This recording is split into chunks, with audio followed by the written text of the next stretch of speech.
Eu estava parada no meio da minha própria festa de aniversário quando ouvi a voz dele cortando a música, cortando o ar, cortando o que restava da minha dignidade. Gente, vocês sabiam que a Mônica quis ir numa entrevista de emprego? Gustavo segurava uma garrafa de cerveja, rindo com os amigos no canto do quintal. Eu falei para ela: "Você, trabalhar, não me faz rir." A gargalhada que veio depois ecoou pelo espaço como um tapa. Não era a primeira vez que ele me humilhava na frente dos outros, mas era a primeira vez que cada pessoa ali presente ia entender exatamente por que aquela seria a última. Porque naquela noite, eu não era mais a Mônica que abaixava a cabeça. Eu era a Mônica que tinha um envelope dentro da bolsa. E dentro daquele envelope estava o fim da vida que ele conhecia. Mas antes de contar o que aconteceu naquela festa, eu preciso voltar ao começo. Preciso que você entenda quem eu era antes de me tornar quem eu sou. Meu nome é Mônica Ferreira. Tenho 39 anos, mas durante 15 desses anos eu vivi como se tivesse zero.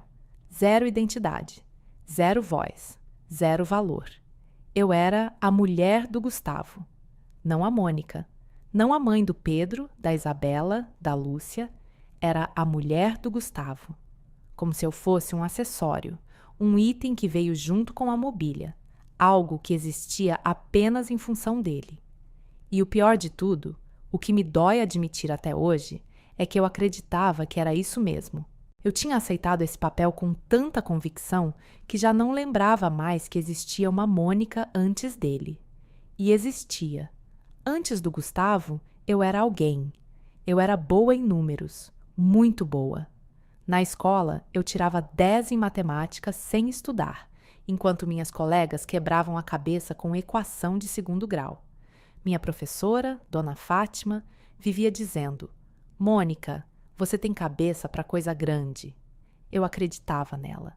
Fiz vestibular para administração na UERJ e passei. Em 47º lugar, entre 3.000 candidatos. Minha mãe, Dona Marlene, costureira em Cascadura, aquela mulher que passava 12 horas por dia curvada sobre a máquina de costura para pagar minha passagem de ônibus, chorou 3 dias seguidos. Minha filha vai ser doutora. Não era doutora, era administradora, mas para minha mãe, que nunca pisou numa faculdade, era a mesma coisa. Era o impossível acontecendo. Eu comecei a faculdade em 2005, aos 19 anos.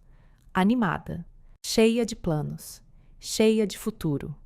Eu me via formada, de terno, entrando num escritório, resolvendo problemas, liderando equipes. Eu me via sendo alguém, até o 3º período, quando apareceu Gustavo. Gustavo tinha 27 anos. Eu tinha 20. Ele já trabalhava como vendedor numa concessionária na Tijuca. Tinha carro próprio, apartamento alugado, dinheiro no bolso.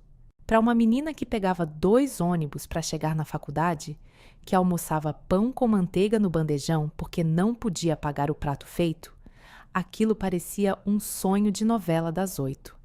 Ele me buscava na faculdade de carro, abria a porta para mim, me levava para jantar em restaurante com garçom, coisa que eu nunca tinha vivido, e falava frases que derretiam qualquer coração de 20 anos. "Mônica, você é a mulher mais inteligente que eu já conheci." Ele dizia isso nos primeiros meses. "Você vai longe, eu tenho certeza." Ele acreditava em mim, no começo. Tudo era lindo no começo. Os beijos eram demorados. As ligações duravam horas. Ele queria saber do meu dia, das minhas provas, dos meus sonhos. Ele fingia se importar com uma perfeição que eu não conseguia distinguir de amor verdadeiro. Porque aos 20 anos, a gente confunde atenção com amor, confunde posse com proteção, confunde controle com cuidado. Depois de 8 meses, ele pediu em casamento. Num restaurante japonês em Copacabana, com uma aliança fina de ouro que ele tirou do bolso da jaqueta como se fosse a coisa mais natural do mundo. "Mônica, Eu não quero esperar. Eu quero você para sempre. Eu olhei para a aliança. Olhei para ele. Eu tinha 21 anos e estava no 4º período da faculdade. Mas e a faculdade? Perguntei, sentindo uma sombra passar por dentro de mim, um pressentimento que eu engoli junto com o sushi. Você termina depois. A voz dele era suave, convincente, como se estivesse explicando algo óbvio. A gente precisa de dinheiro primeiro. Casa, carro, filhos. Depois você volta. Promete? Prometo. Eu tranquei a faculdade. Faltavam 2 anos. Só 2 anos. 8 semestres viraram 4, que viraram 0. Eu nunca voltei. Minha mãe disse com aquela voz que misturava medo e sabedoria: Mônica, não larga a faculdade. Homem vai e vem, diploma fica. Eu não ouvi. Eu estava apaixonada, e o amor aos 20 anos tem o dom terrível de nos tornar surdos para quem mais nos ama. Minha mãe morreu em 2019, sem me ver formada, sem poder dizer eu te avisei e depois me abraçar. Essa é a dor que não passa. Essa é a ferida que não fecha, que pulsa toda vez que eu pego um livro, toda vez que eu assino um documento, toda vez que alguém me chama de empresária. Casamos em 2008. Eu tinha 22, ele 29. Cerimônia simples, civil, sem festa grande. Para que gastar dinheiro com festa? A gente investe na casa. A casa era um apartamento de 2 quartos no Caxambe, financiado, parcela de R$ 1.400. Gustavo ganhava 3.500 na época. Eu queria trabalhar para ajudar com as contas, para ter meu dinheiro, para me sentir útil. Não precisa.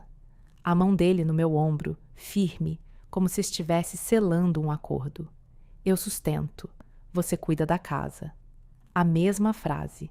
A mesma armadilha disfarçada de proteção. Que toda mulher que está ouvindo esse relato agora provavelmente já escutou alguma vez. É uma frase que parece amor, que parece cuidado, mas que na verdade é uma corrente invisível. Porque quando você não tem dinheiro próprio, você não tem escolha. E quando você não tem escolha, você não tem liberdade. E quando você não tem liberdade, você não tem identidade. Você é o que ele disser que você é. Pedro nasceu em 2010. Parto normal. 8 horas de trabalho de parto. 8 horas com o corpo partido de dor, agarrada nas barras da cama do hospital, gritando o nome de Deus e de qualquer santo que pudesse me ouvir.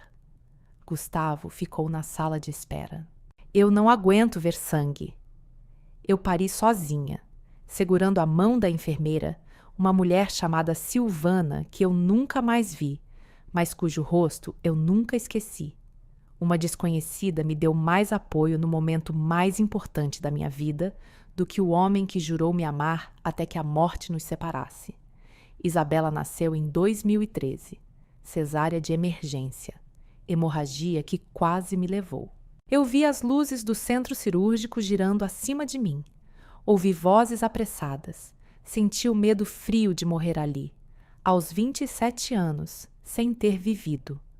Quando o médico saiu para avisar que eu estava estável, Gustavo, que estava no estacionamento fumando, perguntou: quanto tempo até ela poder ir para casa? Eu não sei cozinhar. O médico olhou para ele e não disse nada, porque às vezes o silêncio é a única resposta possível diante de tanta indiferença. Lúcia nasceu em 2017. Não planejada. Gustavo não queria. Outro filho? Tá louca? A gente não tem dinheiro. A voz dele era de acusação, como se eu tivesse engravidado sozinha, como se a responsabilidade fosse exclusivamente minha. Mas já tô grávida, eu disse com a mão na barriga, protegendo aquela vida que ele já rejeitava. Então se vira, a frase que definiu meu casamento inteiro. Eu me virei, como sempre. E durante 15 anos, minha rotina foi esta: acordar às 5h30, fazer café, preparar lanche das 3 crianças, acordar Pedro, Isabela e Lúcia, levar na escola, voltar, limpar a casa inteira, lavar roupa, passar roupa, estender roupa, fazer almoço, servir o almoço, lavar louça, arrumar quartos, buscar crianças na escola, lanche, dever de casa, banho, começar jantar, servir jantar, lavar louça de novo, colocar crianças para dormir. Dormir todo dia, 15 anos, sem férias, sem 13º, sem bom trabalho, Mônica, sem nada. Eu era funcionária sem salário, empregada sem folga. Uma mulher que trabalhava mais horas que qualquer profissional que eu conhecia, mas que não tinha direito a reconhecimento, a descanso, a uma única palavra de gratidão. E antes de eu continuar esse relato, eu quero te pedir uma coisa. Se você está assistindo esse vídeo agora, me conta nos comentários. Que horas são aí onde você está? E de que cidade você está assistindo? Eu leio cada comentário e saber que tem alguém aí do outro lado me dá uma força que você nem imagina. E se você ainda não é inscrita no canal, aproveita e se inscreve agora. Aperta o botão de curtir, porque essa história está só começando e o que vem a seguir vai te deixar de boca aberta. Gustavo nunca me bateu, nunca precisou. A língua dele era pior do que qualquer punho, porque hematoma Sara, osso cola, mas as palavras que ele cravava em mim estão marcadas até hoje em lugares que nenhum médico consegue examinar. No café da manhã, enquanto eu colocava a xícara na frente dele com o mesmo cuidado de sempre, ele provava um gole e fazia aquela careta de nojo que eu já conhecia de cor. Esse café tá fraco, você não consegue fazer nem café direito. E eu voltava para a cozinha, fazia outro, mais forte, sem reclamar. No almoço, eu passava a manhã inteira cozinhando, temperando com capricho, provando o caldo, ajustando o sal. Ele sentava, comia em silêncio por alguns minutos e depois largava o garfo como se a comida o ofendesse. Essa comida tá sem gosto. Minha mãe cozinha melhor. A comparação eterna. O lembrete diário de que eu nunca seria suficiente. No jantar, depois de um dia inteiro de trabalho dentro daquela casa, ele olhava para o prato e soltava um suspiro de desprezo. De novo, arroz e feijão? Eu trabalho o dia inteiro para comer isso? Como se eu não trabalhasse. Como se as 16 horas que eu passava de pé, cozinhando, limpando, cuidando de 3 crianças, não valessem nada. Na frente das crianças, sem nenhum pudor, sem nenhum filtro, ele apontava para mim como se eu fosse um exemplo negativo. A mãe de vocês não sabe fazer nada. E as crianças olhavam para mim. Pedro desviava o olhar com vergonha. Isabela mordia o lábio, confusa. E Lúcia, a mais nova, a mais inocente, me olhava com aqueles olhos grandes como se perguntasse em silêncio: Mãe, por que o pai fala assim com você? Na frente dos amigos, nos churrascos de fim de semana, com aquele tom de quem faz piada, ele soltava a frase que sempre arrancava a risada dos outros e arrancava pedaços de mim. Coitada da Mônica. É bonita, mas é burra. E eu ria. Eu ria na frente de todo mundo. Ria com o rosto doendo de fingimento. E depois, quando todo mundo ia embora, eu trancava a porta do banheiro, ligava o chuveiro no máximo e chorava.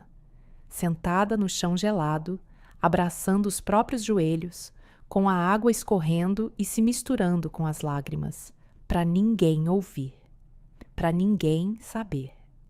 Porque a mulher que sofre calada acha que o silêncio a protege, quando na verdade o silêncio é o que a aprisiona.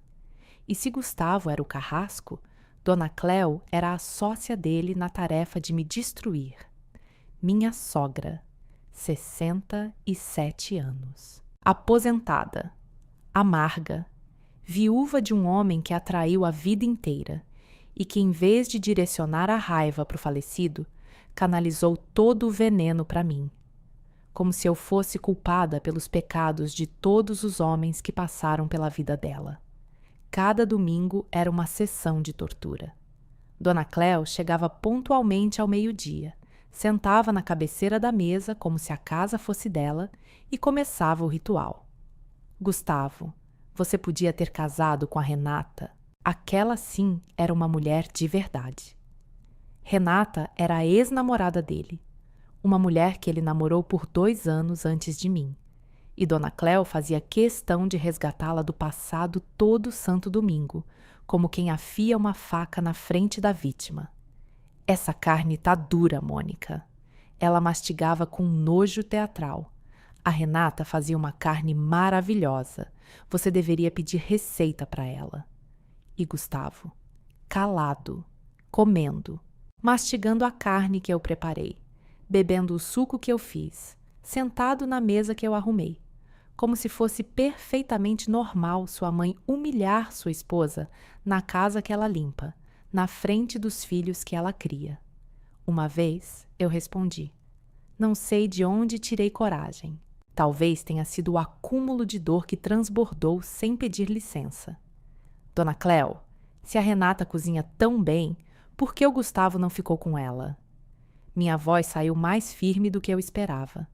O silêncio que caiu sobre a mesa foi ensurdecedor. Os talheres pararam. O relógio da parede parecia ter parado junto. Gustavo largou o garfo com um baque seco contra o prato. Pede desculpa para minha mãe. A mandíbula dele estava travada, os olhos escurecidos daquela forma que eu já conhecia, que significava que eu tinha cruzado uma linha. Mas eu... Pede desculpa. Agora! A voz dele explodiu pela sala, fazendo Lúcia se encolher na cadeira. Eu pedi, na frente dos meus filhos, com a cabeça baixa e a dignidade no chão. Pedro, com 9 anos, me olhou do outro lado da mesa. E o que eu vi nos olhos dele me destruiu mais do que qualquer palavra do Gustavo. Era pena. Meu filho de 9 anos sentia pena da própria mãe. Aquele olhar me perseguiu por anos. Aparecia nos meus sonhos, nas minhas noites de insônia. Toda vez que eu queria desistir, eu lembrava daquele olhar e sentia uma mistura de vergonha e determinação que eu ainda não sabia como usar. Em 2022, Gustavo foi promovido a gerente comercial na concessionária. Salário de R$ 9.500 por mês. O ego dele cresceu junto com o contra-cheque. Ele começou a chegar em casa diferente, mais confiante, mais arrogante, mais distante. Entrou na academia, comprou roupas novas, camisas sociais que ele nunca usava, um perfume importado que custava mais do que o meu orçamento mensal de alimentação. E veio a Débora, 29 anos, vendedora na mesma concessionária, morena, corpo esculpido de quem ia na academia todo dia. Amor, por que você está se arrumando tanto? Perguntei uma noite, vendo ele se olhar no espelho do quarto pela 3ª vez, ajustando a gola da camisa nova. Porque eu sou gerente agora. Ele nem se virou para me olhar. Preciso me apresentar bem. Se apresentar? Para quem? Eu sabia. No fundo do meu coração, naquele lugar onde a gente guarda as verdades que tem medo de encarar, eu sabia. Mas eu fiz o que toda mulher machucada faz quando a dor de saber é maior do que a dor de ignorar. Eu fingi que não via, porque enquanto eu não nomeava aquilo, enquanto eu não colocava em palavras, aquilo não existia. Era uma ilusão patética, eu sei, mas era a única proteção que eu tinha. As provas, porém, não me deram escolha. Elas vieram até mim sem que eu precisasse procurar. Primeiro foi o cheiro. Gustavo começou a chegar em casa com um perfume feminino impregnado na roupa. Doce, floral, forte, que não era meu, porque eu não usava perfume. Não tinha dinheiro para comprar. Meu cheiro era de amaciante de roupa e óleo de cozinha. E aquele perfume era caro, provocante, de mulher que quer ser notada. Depois veio o celular. Senha nova. tela sempre virada para baixo na mesa de cabeceira, mensagens apagadas, ligações de madrugada que ele atendia no banheiro, sussurrando. É do trabalho. Trabalho não manda emoji de coração às 11 da noite. Trabalho não faz o telefone vibrar 3 vezes seguidas enquanto a gente tenta dormir. E então veio a prova definitiva. Uma tarde, eu fui pegar um documento que Gustavo tinha pedido no porta-luvas do carro. Abri o compartimento e ali, embaixo do manual do veículo, estava uma calcinha, vermelha, de renda, tamanho P. Eu uso G. Segurei aquele pedaço de tecido com a ponta dos dedos, como se fosse algo radioativo, e fiquei parada ali dentro do carro, com o estômago revirando e o coração martelando no peito. Olhei para aquela calcinha por um longo tempo. Depois, com uma calma que me surpreendeu, dobrei, coloquei dentro de uma sacola plástica e guardei no fundo do guarda-roupa, atrás de uma caixa de sapato velha, sem dizer nada, porque eu ainda não sabia o que fazer. Mas eu sabia, com uma certeza que me gelava na espinha, que um dia eu ia precisar daquela prova. Em maio de 2023, no Dia das Mães, eu acordei esperando alguma coisa. Um cartão, uma flor, um obrigado, Mônica, por criar nossos 3 filhos praticamente sozinha. Qualquer coisa, qualquer migalha de reconhecimento. Gustavo acordou, tomou o café que eu preparei, pegou a chave do carro e caminhou até a porta. Vou na casa da minha mãe. Hoje é Dia das Mães. Minha voz saiu pequena, quase como um pedido. Eu sei, por isso eu vou ver minha mãe. Ele enfatizou o minha como se fosse óbvio, como se eu estivesse sendo inconveniente. E eu odiei o som da minha própria voz. Aquela voz pedinte, rastejante, implorando por uma atenção que deveria ser natural. Você o quê? Ele parou na porta sem se virar. Eu também sou mãe, Gustavo. Ele finalmente olhou para mim, com aquele olhar vazio, desinteressado, como se eu fosse uma mosca zumbindo perto demais. Seus filhos estão aí, pede para eles te darem parabéns. E saiu, sem presente, sem abraço, sem nada. Pedro, Isabela e Lúcia me abraçaram, os 3 juntos. 6 braços me envolvendo com uma força que compensava todos os abraços que Gustavo me negou. Feliz Dia das Mães, mãe! E eu chorei sorrindo, com o rosto enfiado no cabelo da Isabela, sentindo o cheiro de shampoo infantil e de tudo que importava na minha vida. Eles eram tudo que eu tinha, e naquela manhã de maio, segurando meus 3 filhos, eu entendi com uma clareza dolorosa que eles eram tudo que eu precisava. O Natal de 2023 deveria ter sido alegria. Mas no meu casamento, cada data comemorativa era um campo minado. Dona Cléo veio jantar. Na minha casa, eu cozinhei o dia inteiro. Peru recheado com farofa, arroz grego, rabanada, salpicão. 5 horas na cozinha, com o suor escorrendo pelo rosto e as costas doendo de ficar de pé. Dona Cléo chegou, olhou a mesa que eu tinha montado com toalha branca e guardanapos vermelhos, que comprei com dinheiro que tirei do orçamento apertado. E a primeira coisa que saiu da boca dela foi: cadê a maionese? Eu não fiz maionese. Natal sem maionese, Mônica. Ela me olhava como se eu tivesse cometido um crime. Que espécie de esposa você é? Gustavo riu. Aquela risada cúmplice que ele reservava para os momentos em que ele e a mãe dele me reduziam a nada. É, amor. Natal sem maionese?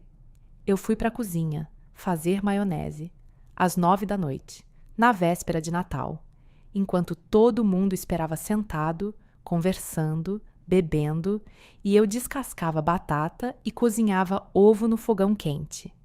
Pedro veio atrás de mim, encostou no batente da porta da cozinha com os braços cruzados. Mãe, não precisa fazer. Eu não gosto de maionese.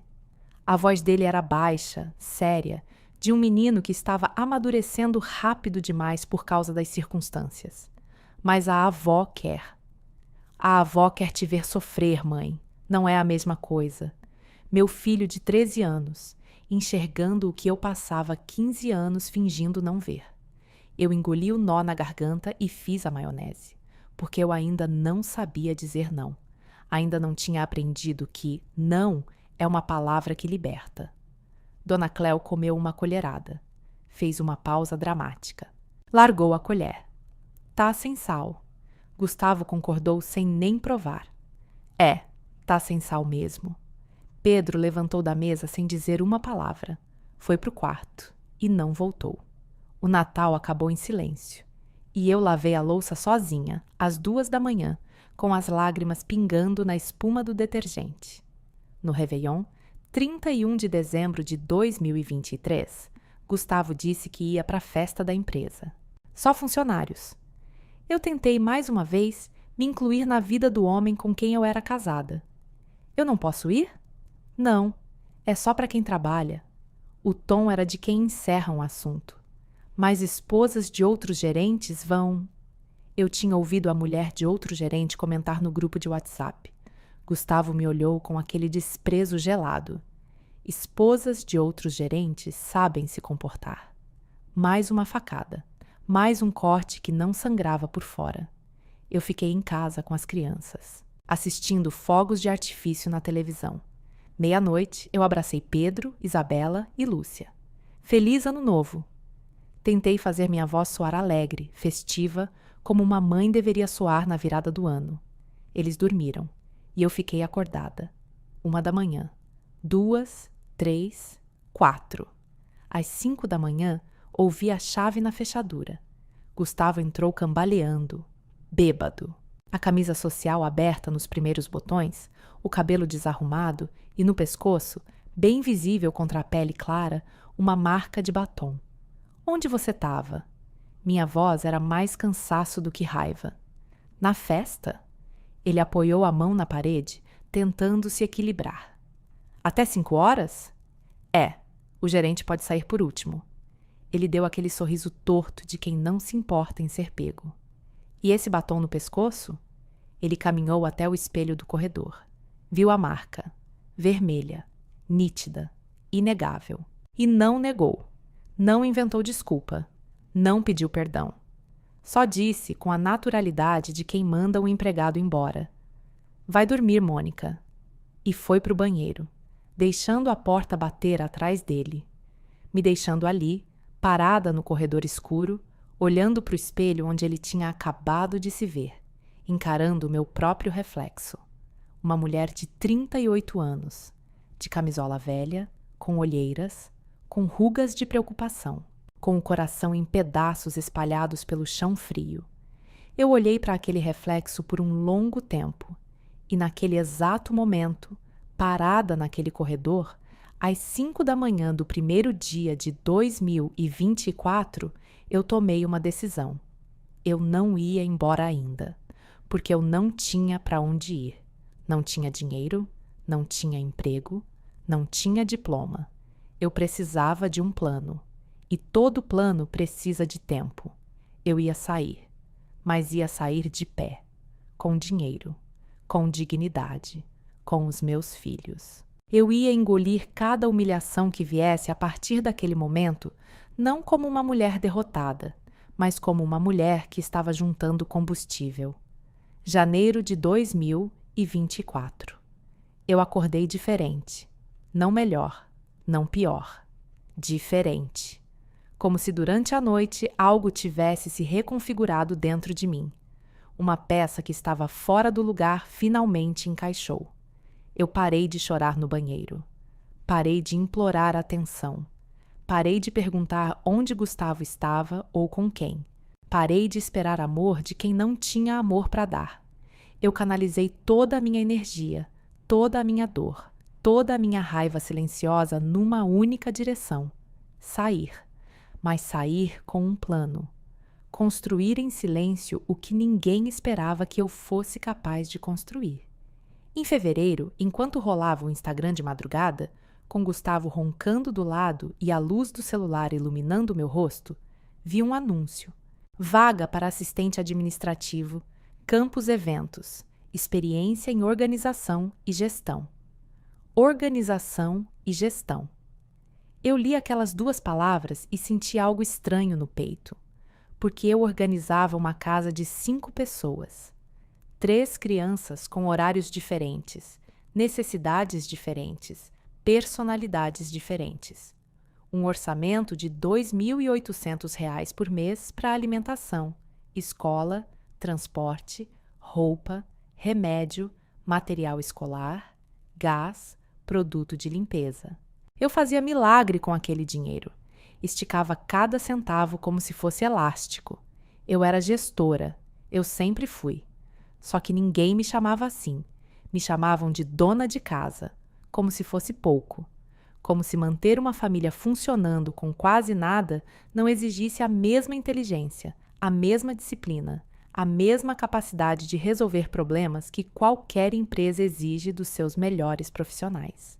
Eu fiz o currículo, no celular, de madrugada, no bloco de notas, deletando e reescrevendo cada linha, cada palavra, tentando fazer 15 anos de vida doméstica soarem profissionais. Mandei o currículo com as mãos suando, com o coração acelerado, como quem joga uma garrafa no oceano sem saber se alguém vai encontrar. E em 3 dias recebi a resposta. Mônica, pode vir na entrevista terça-feira, 14 horas? Terça-feira. Gustavo estaria no trabalho, crianças na escola. Perfeito. A janela de oportunidade que eu precisava. Mas antes de ir, eu fiz algo que até hoje não sei explicar por quê. Talvez esperando apoio, talvez testando ele, talvez querendo ouvir. Vai lá, amor, eu acredito em você. Eu contei. Gustavo, eu vou numa entrevista de emprego. Ele estava no sofá, esparramado, assistindo o jogo na televisão, com uma lata de cerveja na mão. Nem virou a cabeça na minha direção. Você? Trabalhar? A pergunta veio com um deboche tão automático, tão natural, que parecia fazer parte da respiração dele. Uma pausa. E então ele gargalhou. Uma gargalhada solta, verdadeira, de quem ouviu a piada mais absurda do ano. A lata de cerveja balançou na mão dele enquanto ele ria. Você não sabe nem escrever direito, Mônica. Vai trabalhar com o quê? Ele enxugou uma lágrima de riso. Vai lavar chão? Senti o rosto queimar. Aquele calor que sobe do pescoço e toma conta de tudo. É uma empresa de eventos. Eventos? Ele finalmente me olhou com um sorriso de descaso. Você que não consegue nem organizar uma festa de aniversário direito? Eu organizo essa casa inteira. Casa não é empresa. Ele voltou a olhar para a televisão, me descartando como se eu fosse um comercial chato. Para de se iludir. Eu fiquei calada, parada ali, no vão entre a sala e a cozinha, com as mãos frias e o peito fervendo. Mas não desisti. Engoli cada palavra dele. Guardei no mesmo lugar onde guardei a calcinha vermelha, num compartimento secreto, para usar quando chegasse a hora. Às vezes, a maior vingança é o silêncio. É deixar que o outro pense que venceu enquanto você constrói seu exército nas sombras. Terça-feira, 14h. Eu cheguei na porta daquele escritório tremendo dos pés à cabeça. Blusa social emprestada da vizinha Cláudia, que eu tive que devolver no dia seguinte. Calça preta, que era a única sem mancha de gordura. Sapato velho com o solado gasto. Bolsa desgastada com o fecho quebrado que eu segurava com um jeito para não abrir. Eu parecia exatamente o que eu era. Uma mulher que não comprava nada para si mesma há 15 anos. Uma mulher que usava o mesmo sutiã de segunda a segunda porque os outros estavam furados. Uma mulher que cortava o próprio cabelo na frente do espelho do banheiro porque não podia pagar salão. A empresa ficava na Barra da Tijuca. Um escritório bonito num andar alto, com vidro e decoração moderna. Gente bem vestida andando pelo corredor, carregando pastas, sorrindo com aquela confiança de quem pertence àquele mundo. Eu me senti um peixe fora d'água, Uma invasora que entrou pela porta errada. Minha mão suava tanto que eu limpava na lateral da calça a cada 30 segundos. Dona Mônica Ferreira? Sou eu. Minha voz saiu fina, vacilante. A mulher que me chamou era alta, cabelo curto, grisalho, cortado com elegância. Óculos de armação grossa que davam a ela um ar de intelectual. Sorriso firme, aperto de mão forte. Tudo nela dizia: eu estou no controle. Regina Campos, 52 anos. Dona da Campos Eventos, uma das maiores empresas de organização de eventos do Rio de Janeiro. Faturamento de 6 milhões de reais por ano. 87 funcionários. E ela mesma fazia as entrevistas de contratação. Entra, Mônica. Senta. Ela apontou para a cadeira na frente da mesa dela. Uma mesa enorme, cheia de amostras de tecido, cardápios, fotos de festas. Eu sentei na ponta, como quem pede desculpa por ocupar espaço. Regina abriu meu currículo. Leu em silêncio. Cada segundo que passava era uma tortura. Eu suava, as mãos tremiam no colo e eu tentava respirar sem fazer barulho. Mônica, seu currículo é interessante. Ela disse sem levantar os olhos do papel. Eu sei que está vazio. Apressei-me a dizer, como quem se desculpa antes de ser condenada. Eu fiquei 15 anos sem trabalhar. Vazio? Ela tirou os óculos e me olhou. Olhou de verdade, nos olhos, com aquela atenção total que ninguém me dava há mais de uma década. Eu não disse vazio, eu disse interessante. Ela se recostou na cadeira e cruzou as mãos sobre o currículo. Me conta, o que você fez nesses 15 anos? Eu cuidei da casa, dos filhos, do orçamento. As palavras saíam tropeçando, como se eu tivesse vergonha do que tinha para dizer. Quantos filhos? 3. Idades? 14, 11 e 7. Orçamento mensal? 2.800 para tudo. Alimentação, escola, transporte, roupa. As sobrancelhas de Regina se levantaram. 2.800 para 5 pessoas? Sim. E dava. Tinha que dar. E dava ou não. A voz dela era firme, insistente, como se aquela pergunta fosse a mais importante da entrevista. Dava. Eu engoli seco. Eu fazia planilha, no caderno. Controlava cada centavo. Sabia de cor o preço do quilo de arroz em 3 mercados diferentes. Sabia qual açougue tinha promoção em qual dia da semana. Sabia quanto de gás eu gastava por mês e como economizar usando a panela de pressão em vez do forno. Regina sorriu. Não era um sorriso de pena. Era um sorriso de reconhecimento, de quem ouve algo familiar, de quem se vê na outra pessoa. Mônica, me escuta.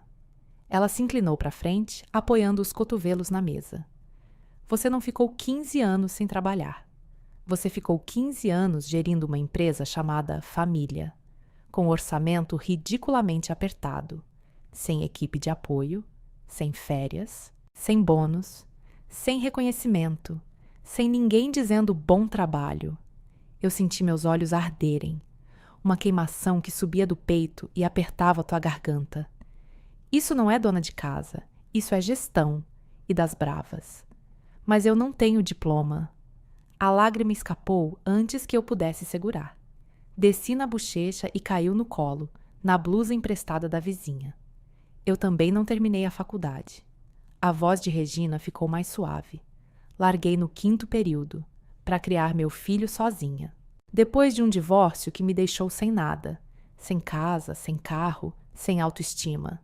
Ela se inclinou mais, como quem conta um segredo. Eu te conheço, Mônica. Não você especificamente, mas a sua história, porque é a minha também. Eu já sentei nessa cadeira, com medo, com vergonha, achando que não valia nada, até que alguém olhou para mim e disse: você vale. E eu decidi acreditar. Eu chorei, na entrevista de emprego, na frente de uma completa desconhecida. Chorei de um jeito que eu não chorava havia anos, porque era um choro diferente. Não era de dor, era de alívio. Era como se alguém tivesse finalmente aberto uma janela num quarto que estava fechado há 15 anos e o ar entrasse de uma vez, enchendo os pulmões, fazendo tudo doer e curar ao mesmo tempo. Porque Regina Campos foi a primeira pessoa em 15 anos que olhou nos meus olhos e disse que eu tinha valor. E eu precisava tanto ouvir isso que nem sabia que precisava até ouvir. Regina me contratou naquele dia, não na semana seguinte, não depois de uma segunda fase, naquele dia. Começa a segunda. Salário, R$ 4.200. 4.200? Eu repeti o número como se ele fosse uma miragem que ia desaparecer se eu piscasse. Era quase o dobro do que Gustavo ganhava quando a gente casou. Mais do que eu jamais tive na vida. Mas eu não sei se vou dar conta. O medo antigo ainda falava por mim, ainda tentava me convencer de que eu não merecia aquilo. Você vai, Regina disse com a certeza de quem já viu essa história antes e sabe o final. Eu vou te ensinar tudo. Por que a senhora está fazendo isso por mim? Porque alguém fez por mim. Ela tirou os óculos e eu vi que os olhos dela estavam úmidos. Quando eu não valia nada, quando eu era a mulher que não tinha nem diploma, uma desconhecida me estendeu a mão. Agora eu faço o mesmo. Para cada mulher que senta nessa cadeira com a mesma cara que eu tinha há 20 anos. Eu saí daquele escritório às 4 da tarde de uma terça-feira de fevereiro e o mundo parecia diferente. As cores estavam mais vivas. O barulho do trânsito parecia música. O sol batia no meu rosto e eu não desviei. Algo tinha acendido dentro de mim. Depois de 15 anos apagada, vivendo na penumbra do casamento, na sombra do Gustavo, uma faísca tinha surgido. Pequena, frágil, mas real. E eu ia proteger aquela faísca com tudo que eu tinha. Eu não contei para o Gustavo, nem para os filhos, para ninguém. Aquele segredo era meu. A primeira coisa que era só minha em 15 anos. Segunda-feira seguinte. Gustavo saiu para o trabalho às 7h30. Crianças foram para a escola às 7. Às 8 horas, eu estava na porta da Campus Eventos. De blusa social. Agora uma que eu comprei num brechó do centro com R$ 50 que economizei do troco do mercado. Nervosa, com as mãos geladas e o estômago embrulhado. Mas presente. Viva. Pela primeira vez em 15 anos, ocupando um espaço que era meu por mérito. Às 4 da tarde, eu saía. Pegava o ônibus correndo. Chegava em casa antes de todo mundo. Fazia comida, arrumava tudo. Quando Gustavo chegava às 7 da noite, a casa estava perfeita. Jantar na mesa. Crianças banhadas. Roupa passada. Nenhum vestígio de que eu tinha passado o dia inteiro trabalhando fora. Ele não percebeu. Por semanas inteiras, ele não fez a menor ideia, porque Gustavo nunca olhava para mim de verdade. Eu era tão invisível para ele que poderia ter começado a ir para Marte todo dia e ele não teria notado. Até que um dia, umas 3 semanas depois, ele me olhou durante o jantar com uma expressão confusa, como quem tenta identificar algo que mudou sem saber exatamente o que. Você tá diferente, Mônica. Diferente como? Mantive os olhos no prato, o coração disparando. Não sei. Ele mastigou devagar, me analisando. Menos irritante. Menos irritante. Era assim que ele descrevia uma mulher que finalmente tinha um propósito, que finalmente tinha uma razão para levantar da cama de manhã que não fosse servir ele. Eu sorri por dentro, engoli o arroz. E não disse nada.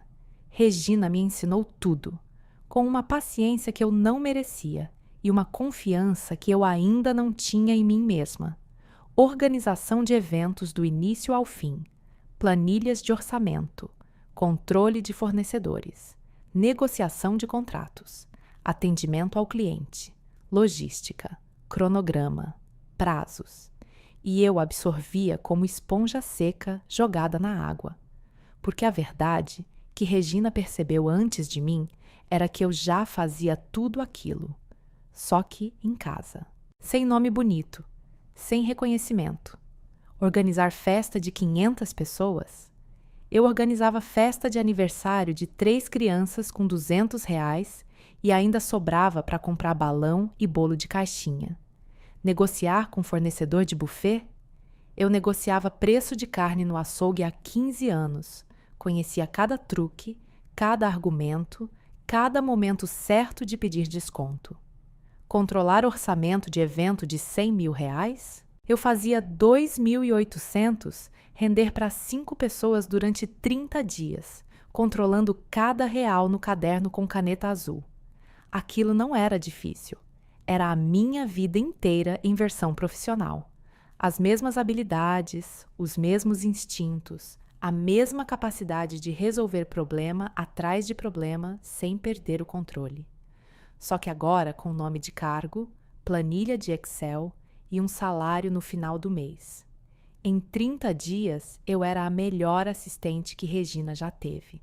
Mônica, você aprende rápido demais. Ela disse uma tarde, revisando um orçamento que eu tinha montado sozinha para um casamento de 300 convidados. Sem erros, sem ajuda. É que eu já sabia. Respondi, e pela primeira vez minha voz não tremeu ao falar de mim mesma. Só não sabia que sabia. 3 meses depois, Regina me chamou na sala dela. Fechou a porta. Sentou na frente, tirou os óculos e me olhou com aquela seriedade que eu já tinha aprendido a reconhecer como prelúdio de algo importante. Mônica, eu vou te promover. Promover, repeti, como se a palavra fosse de outro idioma. Para coordenadora de eventos, salário R$ 7.800. R$ 7.800? Mais que Gustavo ganhava como gerente. O homem que dizia que eu era burra, que eu não servia para nada, que eu deveria lavar chão, ganhava menos do que eu agora. A ironia era tão grande que quase podia ser tocada. Você merece. Você é a melhor funcionária que eu tenho. E olha que tenho gente aqui há 10 anos. Regina, eu não sei como te agradecer. Não me agradece. Ela colocou os óculos de volta e abriu um sorriso. Me mostra que eu não errei. Eu mostrei. E Gustavo continuava sem saber de nada.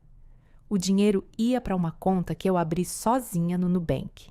Cartão roxinho escondido no forro interno da bolsa, dentro de um bolso secreto que eu mesma costurei. Eu não gastava quase nada comigo. Guardava tudo. 4.200 no primeiro mês, mais 4.200 no segundo, mais 4.200 no terceiro.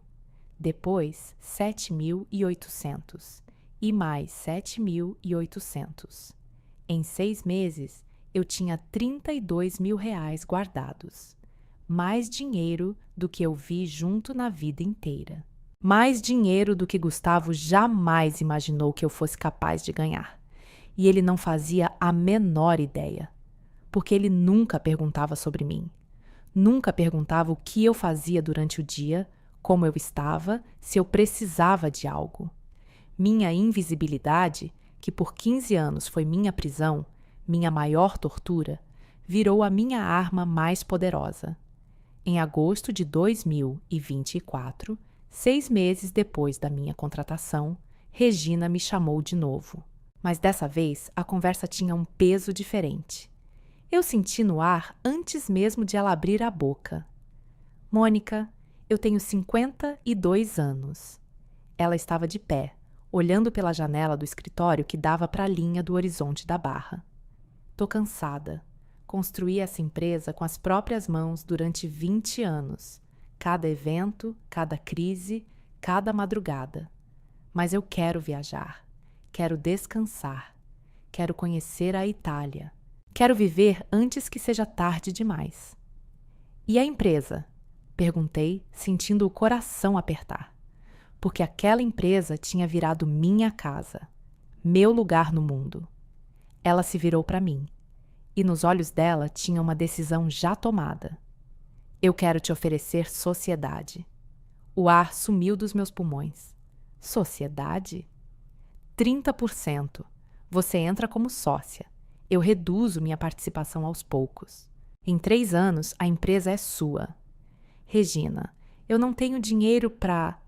Não precisa de dinheiro. Ela se sentou na frente da minha mesa e segurou minhas mãos, que tremiam feito vara verde. Precisa de trabalho. E isso você já deu de sobra. Você deu mais para essa empresa em 6 meses do que gente que está aqui há 10 anos. Mas eu sou dona de casa. As palavras saíram por hábito, por reflexo, por 15 anos de condicionamento. Regina apertou minhas mãos. Você era dona de casa. Agora você é a melhor gestora que eu conheço, e eu conheço muita gente nesse mercado. Eu assinei o contrato naquele dia, com a mão tremendo tanto que minha assinatura saiu torta. Sócia. 30% de uma empresa que faturava 6 milhões de reais por ano. Minha parte como sócia significava uma retirada mensal de 150 mil reais. Eu li o número no contrato e tive que ler de novo. E de novo. Porque meu cérebro se recusava a processar aquilo. 150 mil reais por mês. A mulher que 2.800 não dava para vestir, agora ganhava 150 mil por mês. A mulher que o marido chamou de burra era dona de 30% de uma empresa milionária. Em 6 meses, eu saí de 0 para 150 mil reais por mês. E Gustavo não sabia. Ninguém sabia. O segredo era tão grande que às vezes eu acordava de madrugada e olhava para o teto escuro do quarto onde ele dormia roncando ao meu lado e tinha vontade de rir até chorar. Porque a vida, quando decide virar, vira com tanta força que parece roteiro de filme. Mas eu não ia contar.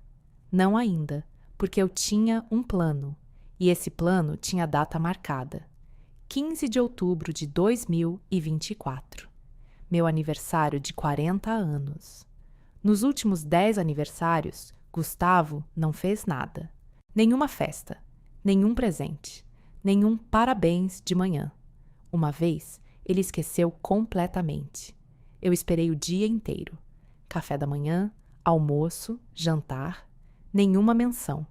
Até que à noite, eu mesma tive que dizer: Gustavo, hoje é meu aniversário. Ele olhou para mim com aquela cara de quem lembra que esqueceu de pagar o boleto. Ah, parabéns. Sem presente, sem abraço, sem bolo, sem vela, sem nada. Mas esse aniversário seria diferente, porque dessa vez eu é que ia fazer. Eu organizava eventos de 500 mil reais, casamentos de 800 pessoas, formaturas de 1.200 convidados.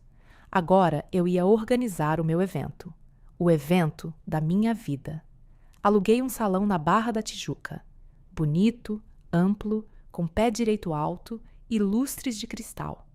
Contratei decoração em dourado e branco, DJ profissional, buffet completo com sushi, carnes nobres, massas artesanais, bar aberto com champanhe, vinho e aquele uísque que Gustavo só via em propaganda na televisão. 200 convidados. Preparei a lista com cuidado cirúrgico. Minha família, família do Gustavo, amigos do Gustavo, vizinhos, colegas da concessionária onde ele trabalhava, Dona Cléo, e uma convidada especial que eu adicionei à lista com uma calma de gelo. Amor, eu quero fazer uma festa para os meus 40 anos. Eu disse casualmente durante o jantar, uma semana antes. Gustavo largou o garfo e me olhou como se eu tivesse dito que ia para a lua. Festa? Com que dinheiro? Eu dei um jeito. Deu um jeito como? Ele soltou aquela risadinha de deboche. Vendeu rifa? Vem. Só vem. Ele balançou a cabeça, descartando aquilo como mais uma das minhas supostas tolices, e voltou a comer. Não fez mais perguntas, porque Gustavo nunca fazia perguntas sobre mim. Eu não existia o suficiente para gerar curiosidade. Enquanto isso, eu preparava cada detalhe. Nos bastidores, como uma diretora montando o cenário de uma peça, eu posicionava cada elemento no lugar exato, cada convidado, cada momento, cada surpresa, inclusive as surpresas que Gustavo jamais imaginaria. A semana antes do aniversário foi a mais longa da minha vida. Cada dia que passava, eu sentia a tensão crescer dentro de mim como uma onda se formando no fundo do oceano.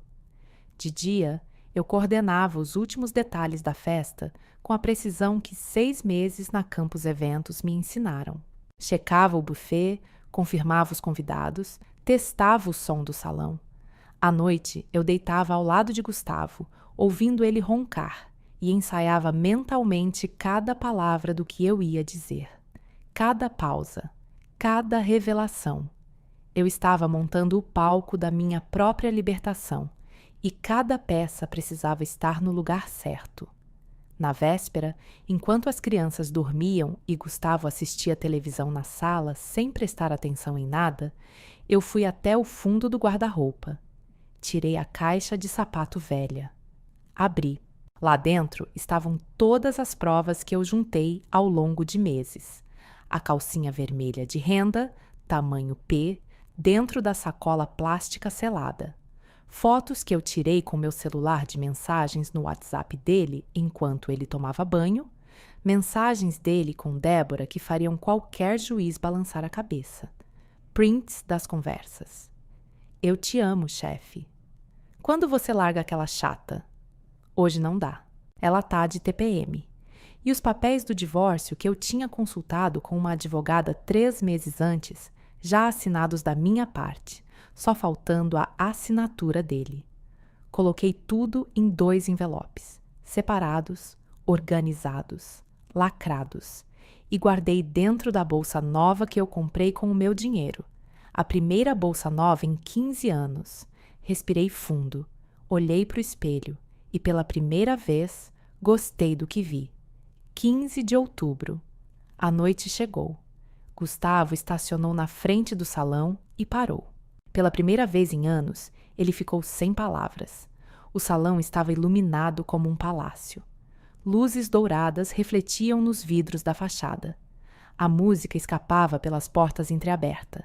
Havia gente entrando bem vestida, rindo, cumprimentando uns aos outros. Isso é para você? A voz dele saiu estranha, desacreditada, como se aquela realidade não coubesse dentro do mundo que ele conhecia. O salão era lindo, decoração em dourado e branco impecável, flores naturais em cada mesa, DJ tocando numa cabine profissional, buffet estendido ao longo de uma parede inteira, com pratos que perfumavam o ambiente, bar aberto com garçons circulando com bandejas de champanhe. 200 pessoas já espalhadas pelo espaço, conversando, rindo, ocupando aquele lugar que eu montei com as minhas próprias mãos e com o meu próprio dinheiro. Mônica, como você pagou por isso? Gustavo apertava a chave do carro na mão, o maxilar tenso, os olhos varrendo o salão como quem procura a falha numa ilusão de mágico. Vem, entra, eu disse com uma calma que me surpreendeu. Uma calma que não era frieza. Era poder. O poder silencioso de quem sabe exatamente o que vai acontecer a seguir. Ele entrou. Desconfiado, desconfortável dentro do próprio terno que eu passei de manhã, sem ele saber que seria a última vez que eu faria isso por ele. Dona Cléo veio logo atrás, agarrada no braço do filho, olhando ao redor com aquele olhar de inspeção que ela reservava para tudo que eu fazia. Gustavo, de onde saiu dinheiro para isso? A voz dela era de acusação, como sempre. Essa mulher tá te roubando. Calma, mãe, Gustavo murmurou, mas não havia calma nenhuma nele. Havia medo. Eu via o medo por baixo da pele dele, na forma como ele engolia seco, na forma como as mãos não paravam quietas nos bolsos da calça. Os convidados chegaram. A família dele, sorrindo sem saber que estavam prestes a assistir o espetáculo mais inesperado das suas vidas. Os amigos, os vizinhos, os colegas da concessionária, incluindo o gerente-geral que era chefe direto do Gustavo. E então, por volta das 9h30 da noite, alguém entrou pela porta lateral do salão. Uma mulher de vestido preto justo, Cabelo liso, olhar nervoso, andando como quem não tem certeza de que está no lugar certo. Débora, a amante, que eu convidei. Gustavo viu primeiro. Eu estava observando o rosto dele como uma cientista observa uma reação química. Primeiro veio a palidez. O sangue drenou do rosto dele como se alguém tivesse puxado uma rolha. Depois, os olhos arregalaram. A boca abriu e fechou sem produzir som. Ele se virou para mim com o pânico estampado em cada músculo da face. O que ela está fazendo aqui? A voz saiu rouca, abafada, como se alguém tivesse apertado a garganta dele. Eu convidei. Eu respondi simplesmente, ajustando o colar que eu mesma comprei. Você convidou, minha. Ele parou no meio da frase, percebendo tarde demais o buraco que estava cavando. Sua o quê, Gustavo? Eu inclinei a cabeça, olhando nos olhos dele com aquela paciência de quem tem todas as cartas na mão e está decidindo qual jogar primeiro. Silêncio. Um silêncio denso entre nós dois enquanto a festa continuava ao redor. A música tocava, as pessoas riam e o mundo do Gustavo começava a ruir sem que ninguém ainda tivesse percebido. Sua colega de trabalho. Eu completei a frase por ele. Você mesmo disse que ela é só colega. Então, não tem problema, né? Ele engoliu seco. A gota de suor que escorreu pela têmpora dele brilhou sob as luzes douradas do salão. Débora estava do outro lado do espaço, nervosa, olhando para ele, olhando para mim, sem entender o que estava acontecendo, sem saber que tinha entrado na boca do leão. Eu caminhei até ela, com um sorriso. Relaxa, Débora. Pega um drink. A noite é longa. E era. A noite seria muito, muito longa. Às 10 da noite, o DJ baixou a música. Eu subi no pequeno palco montado no fundo do salão. Peguei o microfone. A mão que segurava aquele microfone não tremia. Pela primeira vez em 15 anos, minhas mãos não tremiam. 200 pessoas olhando para mim. Boa noite. O salão foi silenciando aos poucos. As conversas morreram como velas se apagando uma a uma. Meu nome é Mônica. Hoje eu faço 40 anos. Palmas, sorrisos, taças levantadas. E eu quero aproveitar esse momento para dizer algumas coisas que eu nunca disse. Gustavo estava no fundo do salão, encostado na parede perto do bar, com uma taça de uísque que ele segurava como se fosse uma boia e ele estivesse afundando. Eu vi o medo nos olhos dele. E dessa vez, eu não senti pena. Eu senti justiça. Há 15 anos, eu era uma jovem de 22 anos com um sonho. Eu queria me formar, ser administradora, ter minha carreira, ter meu nome, ser alguém. Fiz uma pausa. Deixei o silêncio trabalhar. Mas eu larguei tudo, pela pessoa que eu amava, porque ele disse que eu não precisava trabalhar, que ele cuidaria de tudo, que eu poderia voltar depois. Olhei direto para o Gustavo. Os olhos dele estavam vidrados, como um animal encurralado. E por 15 anos eu acreditei que ser dona de casa era o meu limite, que eu era burra. A palavra ecoou pelo salão. Vi pessoas se endireitando nas cadeiras. Que eu era incapaz, sem valor. Uma mulher que não sabia fazer nem café direito. Dona Cléo se mexeu na cadeira, ajustando a postura, o rosto começando a ficar vermelho. Me disseram que eu não sabia cozinhar, que eu não sabia me arrumar, que eu era acabada, velha, que eu não servia para nada. Cada palavra saía clara, firme, sem rancor, sem grito, só verdade pura projetada pelas caixas de som. Me disseram que eu era um peso, um estorvo, uma piada.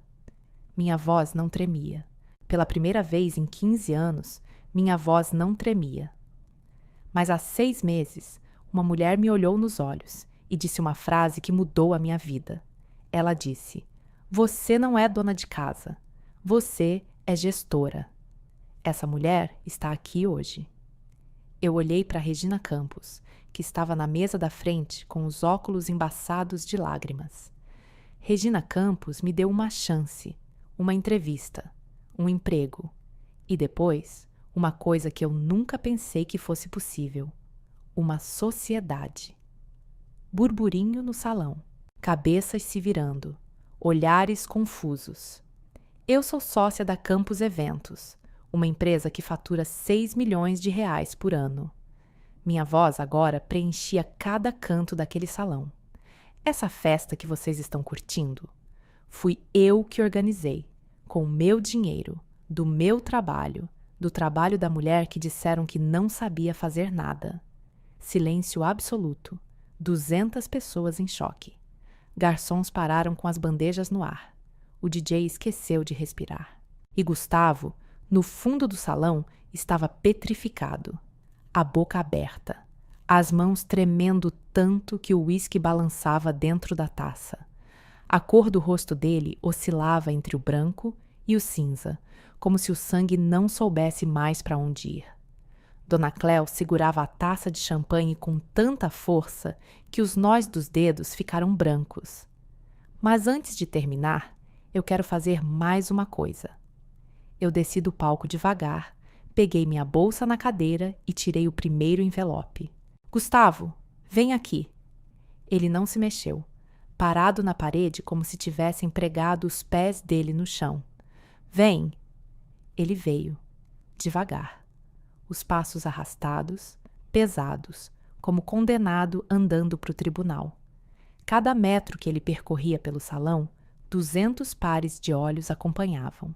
Quando chegou na minha frente, ele estava cinzento, suando, com os olhos vermelhos de um homem que sabe que o chão está prestes a sumir debaixo dos pés. Eu entreguei o envelope. O que é isso? A voz dele saiu em frangalhos. Abre. Ele abriu com as mãos desajeitadas, quase rasgando o papel. Puxou os documentos de dentro, leu, e eu vi o momento exato em que a ficha caiu. Os olhos percorrendo as palavras divórcio consensual, partilha de bens, guarda compartilhada. A minha assinatura no final, firme, inabalável. Mônica. O nome saiu como um gemido. E antes que você diga que é loucura, eu tirei o segundo envelope da bolsa, maior, mais pesado. Abre esse também. Ele abriu, e o rosto dele desabou. Dentro do envelope estavam as fotos. Dele com Débora, no banco de trás do carro da concessionária, na entrada de um motel na Penha, no estacionamento vazio da empresa depois do expediente. E os prints do WhatsApp. Eu te amo, chefe, com emoji de coração. Quando você larga aquela chata? Com emoji de riso. Hoje não dá, ela tá de TPM. Com emoji de palhaço. E no fundo do envelope, dentro de uma sacola plástica com zíper, a calcinha vermelha. De renda, tamanho P, com uma etiqueta escrita à mão, encontrada no porta-luvas do carro do meu marido. Tamanho P. Eu uso G. Gustavo ficou verde. A taça de uísque tremeu na mão dele e um pouco de líquido escorreu pelo vidro. Isso é... Ele não conseguia completar a frase.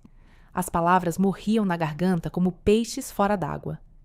Isso é prova, Gustavo, para a justiça. Minha voz era firme, clara, sem um único tremor. Dona Cléo levantou da cadeira como um foguete. A cadeira raspou no chão com um barulho que cortou o silêncio do salão. O rosto dela estava desfigurado de fúria. Gustavo! A voz dela ecoou pelas paredes. Eu sabia que essa mulher ia te destruir. Essa vagabunda planejou tudo isso. Eu olhei para Dona Cléo, com calma, com a mesma calma que eu mantive durante 15 anos enquanto ela mastigava minha autoestima junto com a minha comida. Dona Cléo, eu não destruí ninguém. O seu filho se destruiu sozinho, com mentira, com traição, com descaso. Cada palavra era uma pedra colocada no lugar certo.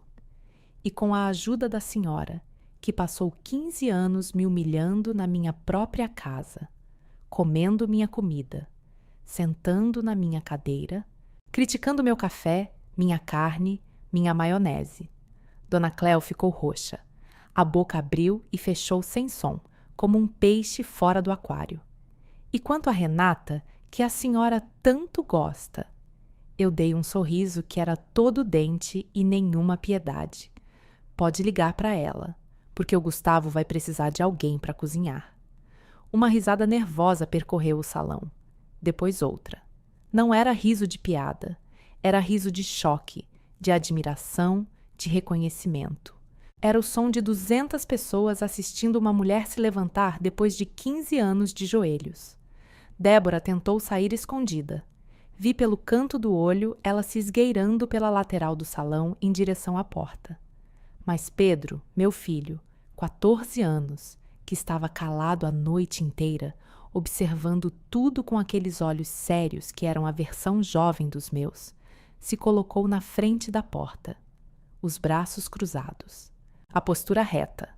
Você não vai sair sem pedir desculpa para minha mãe. A voz dele era firme, adulta, com uma dignidade que ele não aprendeu com o pai.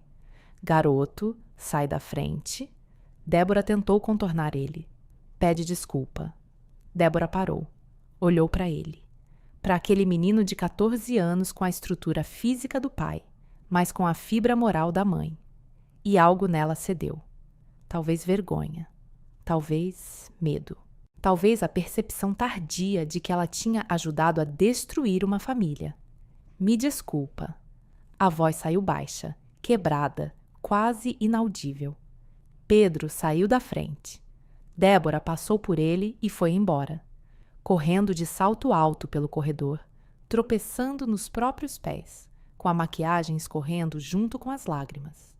A concessionária demitiu ela 2 semanas depois, quando tudo veio à tona. Gustavo olhou ao redor, procurando apoio, procurando alguém que dissesse que ele estava certo, que eu estava louca, que aquilo era um exagero, mas não encontrou. Só encontrou rostos que o olhavam com algo pior que raiva: decepção. Ele pegou os envelopes, enfiou debaixo do braço e saiu do salão sem dizer uma palavra. Dona Cléo foi atrás, tropeçando nos próprios saltos, gritando o nome dele. A porta fechou atrás deles. E a festa continuou, sem Gustavo, sem Dona Cléo, sem Débora. Sobraram as pessoas que importavam. Minha família. Meus filhos. Regina, que me abraçou tão forte que eu senti os óculos dela pressionarem contra a minha bochecha. Vizinhos que me apoiavam em silêncio durante anos, que ouviam as discussões pela parede e rezavam por mim. Amigos que ficaram, não por obrigação, mas por admiração. Eu dancei. Pela primeira vez em anos, eu dancei. Com os braços abertos, com os olhos fechados, sentindo a música entrar pelos poros e sacudir cada parte de mim que estava adormecida. Ri. Uma risada verdadeira, inteira, que vinha do fundo do estômago e saía pela boca sem pedir permissão. Bebi champanhe. Do caro. Porque eu podia. Isabela, minha filha de 11 anos, a mais dramática da família, subiu no palco sem ninguém pedir. Pegou o microfone com a naturalidade de quem nasceu para se expressar, olhou para mim com aqueles olhos enormes e disse: minha mãe é a mulher mais forte do mundo. 200 pessoas aplaudiram de pé. Os garçons aplaudiram. O DJ aplaudiu. E eu chorei.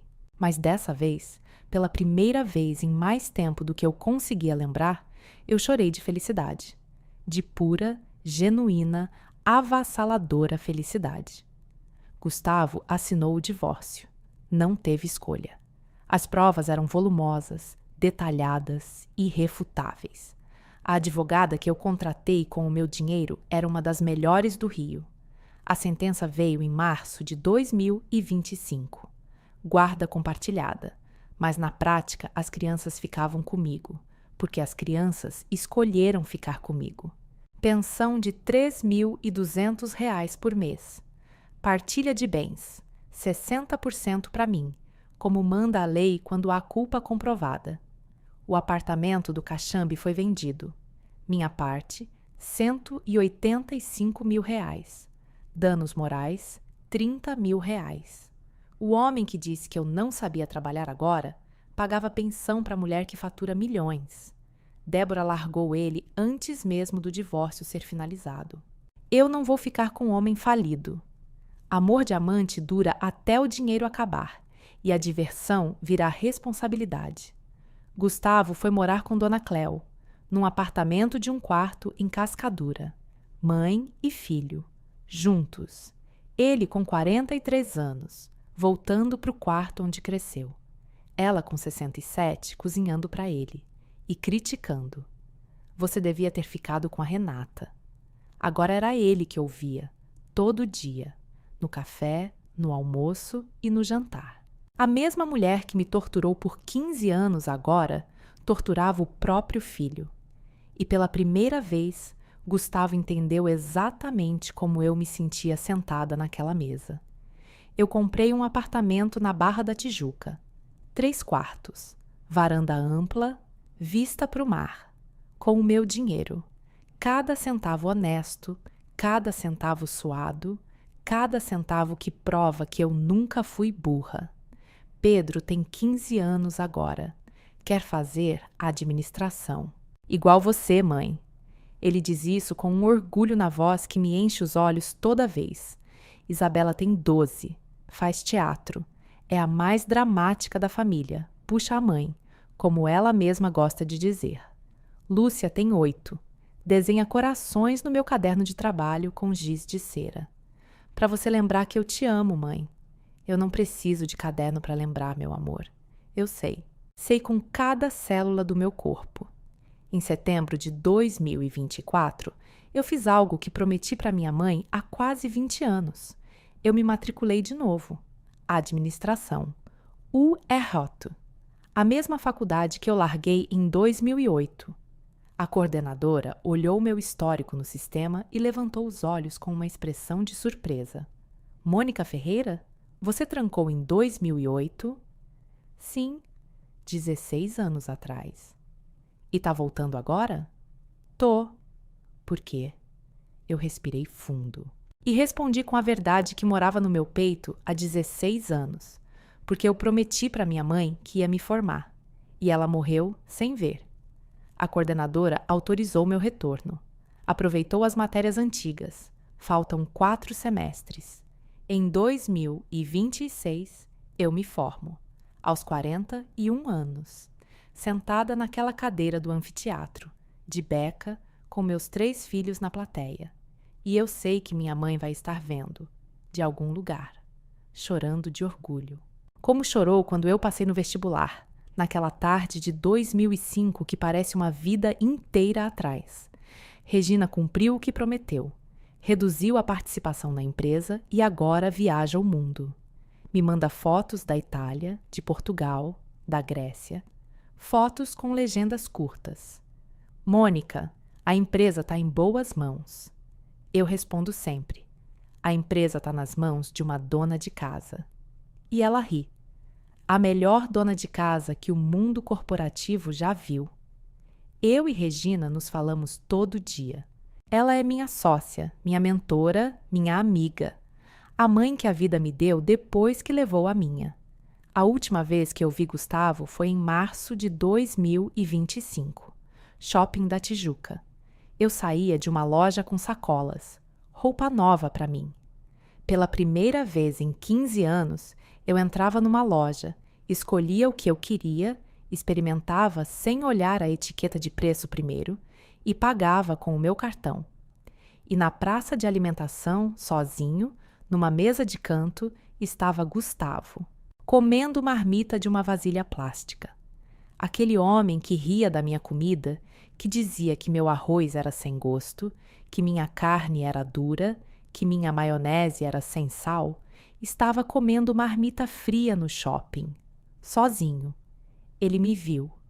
Os olhos dele percorreram as sacolas, o cabelo novo que eu tinha cortado num salão da Barra, a roupa nova, o rosto descansado de uma mulher que finalmente dorme em paz.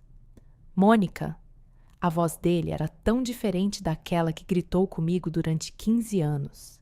Era pequena, encolhida, como a voz de alguém que acordou e percebeu que o sonho bom era mentira. Oi, Gustavo. Você tá diferente. Ele me olhava como quem olha para algo que perdeu e só agora entende o valor. Eu tô eu mesma, só que agora eu sei o que valho. O silêncio entre nós dois durou vários segundos. A praça de alimentação continuava barulhenta ao redor, mas ali, naquele metro quadrado entre nós, havia um silêncio de 15 anos se resolvendo. Eu me arrependo, ele disse, baixo. Eu sei. Eu fui um idiota. Foi? Você me perdoa? Eu olhei para ele. 15 anos de humilhação. 15 anos de burra. 15 anos de acabada. 15 anos de maionese sem sal. 15 anos de Dia das Mães sozinha. 15 anos de batom no pescoço e calcinha no porta-luvas. 15 anos de vai dormir, Mônica. Eu te perdoo, Gustavo. As palavras saíram com mais facilidade do que eu esperava. Mas perdoar não é voltar, é soltar. Você tá feliz? Muito. Com outro homem? Comigo mesma, pela primeira vez na vida. Ele abaixou a cabeça. A marmita esfriava na frente dele, intocada. Aquela frase, não me faz rir, eu penso nela todo dia. Eu também. Eu ajustei as sacolas na mão. Mas agora eu rio, de verdade, e não é piada. Eu me virei e fui embora. Com minhas sacolas, com meu carro estacionado na garagem coberta, com a minha vida inteira nas minhas próprias mãos. E Gustavo ficou ali, na praça de alimentação, com marmita fria e arrependimento quente. Se você está ouvindo esse relato e o seu marido diz que você é burra, que você não serve para nada, que você não sabe trabalhar, eu quero que você escute o que eu vou te dizer. Ele está com medo. Medo de você descobrir o que vale. Porque no dia que você descobrir, ele perde o controle sobre você. E homem que precisa diminuir mulher para se sentir grande é o menor dos homens. Eu fui burra por 15 anos. E em 6 meses construí mais do que ele em 20 anos de carreira. Eu fui dona de casa. E agora sou dona de empresa. Eu fui acabada. E agora estou mais viva do que nunca. Eu fui a mulher do Gustavo. E agora sou a Mônica. Só a Mônica. E isso é mais do que suficiente. Não espera ele te valorizar. Valoriza você mesma. Começa por um passo, um currículo, uma entrevista, um curso, só um, e depois outro, e outro, até que um dia você olha para trás e vê o tamanho do caminho que andou e percebe que a mulher que ele chamou de burra era a mais inteligente da sala. Sempre foi. Meu nome é Mônica Ferreira. Tenho 40 anos. Meu ex-marido disse que eu não sabia trabalhar. Hoje eu faturo milhões. Minha sogra disse que eu não sabia cozinhar. Hoje eu contrato chefe para as minhas festas. A amante dele disse que eu era chata. Hoje ela vende salgado em Duque de Caxias. E eu? Eu sento no meu escritório com vista para o mar. Tomo meu café sem que ninguém diga que tá fraco. E agradeço. Agradeço a Regina, que me deu uma chance quando ninguém mais daria. Agradeço meus filhos, que me deram força quando eu não tinha mais. E agradeço o Gustavo. Sim, agradeço ele. Porque se ele não tivesse dito, não me faz rir, eu nunca teria levantado para provar que ele estava errado. Obrigada, Gustavo. Você foi o pior marido do mundo e o melhor combustível que eu já tive. E se você chegou até aqui, eu te agradeço de coração. Se essa história te tocou, se você conhece alguém que precisa ouvir isso, compartilha esse vídeo. Deixa teu like. Se inscreve no canal se ainda não é inscrita. E me conta nos comentários. Que horas são aí onde você está? De que cidade você está me ouvindo? Porque todo dia tem história nova aqui no canal. Todo dia tem um relato de uma mulher que se levantou, que deu a volta por cima, que mostrou para o mundo do que é feita. E a próxima história pode ser a sua. Até o próximo relato.